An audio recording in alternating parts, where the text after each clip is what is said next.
Jai Hind. What is this Pakistan? है क्या ये? I really don't like to talk about. Even I don't even like to say this name. But and I've said this many times. But बदकिस्मती से this is our neighbor and ये एक shadow threat है. And what do we do when something is a threat? Let's first understand the core of this region. I don't call it a nation because देश ऐसे नहीं होते हैं. Now, its creation was rooted in religious identity, born from the trauma of partition and narratives of otherness. While its inception was based on securing a homeland for Muslims over time, this founding ideology was exploited to foster an us versus them mentality, especially in relation to India and internal minorities. Hatred became a political tool. Second, militarization of the society. Now, since the 1980s, particularly after the Afghan Jihad, Pakistan institutionalized militant ideologies. The state's involvement with extremist groups, initially for strategic depth against India and later in Afghanistan, fueled a society where radicalism became normalized in some quarters. The hatred towards perceived enemies gave birth to militant proxies, many of whom turned inward, creating a security nightmare for Pakistan itself. Now, what happened on April 22nd, 2025, the terror attack? We all know there's nothing to say. Killing like 26 and injuring over 20, but what is not spoken about the attack will be covered here. The high tech terror. The attackers, 5 to 7 strong, were not just wielding AK 47, they had M4 carbines and body cameras filming their carnage for propaganda. This screams advanced planning and likely foreign backing. Second, targeted cruelty. These cowards checked IDs, forced victims to recite the Islamic Kalma. What was their goal? Slaughter non Muslims, especially Hindu tourists, to fuel division. They claimed it was revenge for alleged demographic shifts in Kashmir. Third, fresh infiltration. Intel says 4 to 5 attackers were Pakistani sneaking across the border just days before via Pir Panjal's unpatrolled forest. They hit during high profile visits. US Vice President JD Vance in India and Prime Minister Modi in Saudi Arabia to grab the global eyes. Third, local betrayal. Two local militants likely helped these outsiders. No active terror cells were known in Anantnag before this, showing how these rats operate in small silent groups, dodging surveillance. Warning signs were ignored. Pakistan's army chief General Asim Munir and Lashkar-e-Taiba Abu Musa, they were spewing hate weeks prior. Munir pushed the two-nation theory on April 16th. Musa called for jihad on April 18th. India's intel saw the red flags, but it didn't act fast enough. Then the security failure.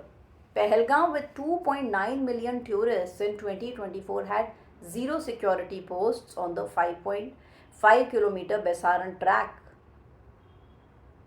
Dense forest and no roads led the attackers to vanish into the Pir Panjal. Diverse victims. Now, the people who died, they were included honeymooner, a businessman, an Air Force corporal from Arunachal, an Intel Bureau officer he was, and foreigners from Nepal and UAE. This was not random. It was meant to hurt the India's image. This was not an ordinary attack. It was a calculated, vicious strikes to destabilize and divide. Now let's also understand the geography of Pahalgaon, Pir Panjal and Kupwara route. Let's map this out. Where is Pahalgaon?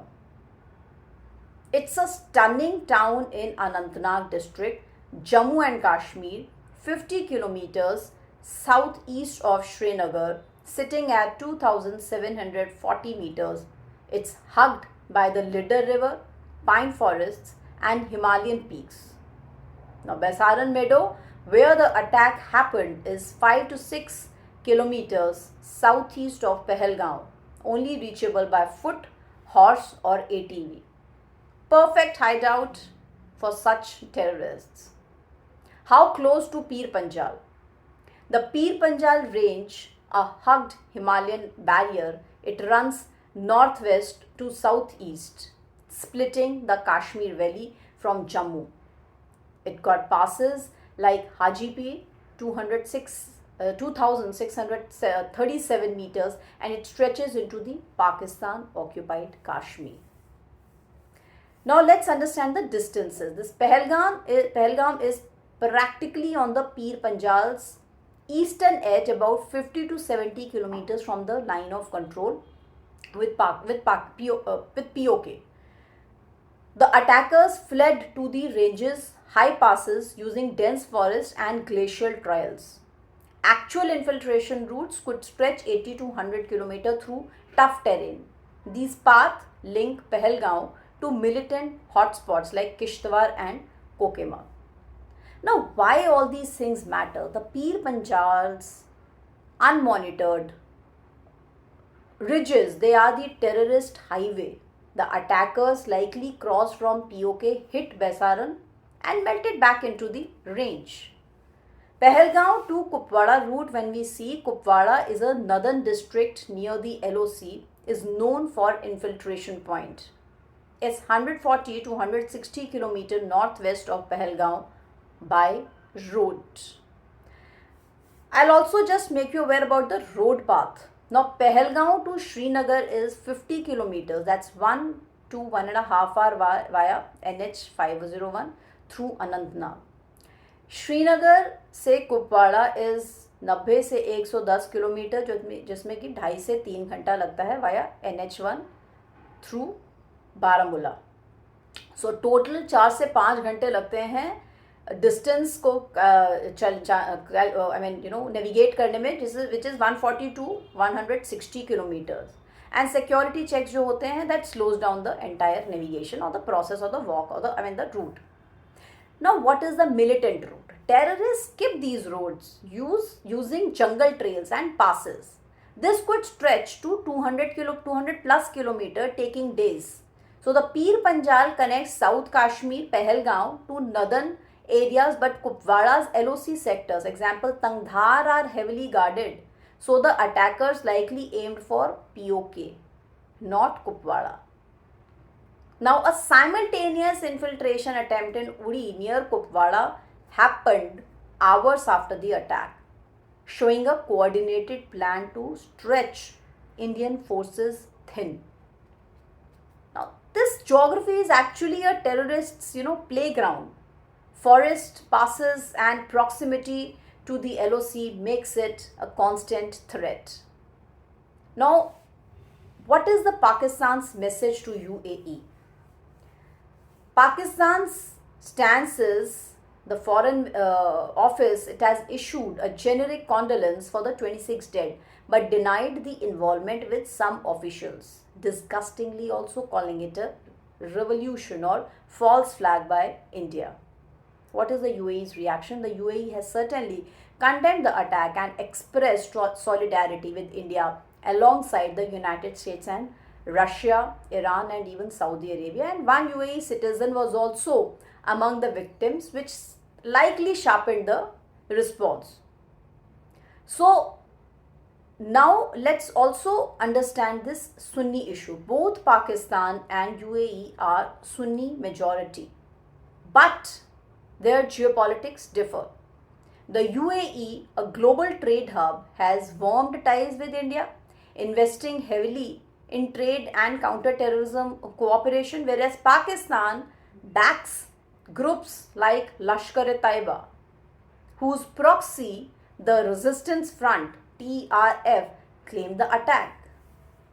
So any Pakistan and UAE outreach would again likely be damage control and might not be only a Sunni alliance, as the UAE prioritizes stability over any such kind of games.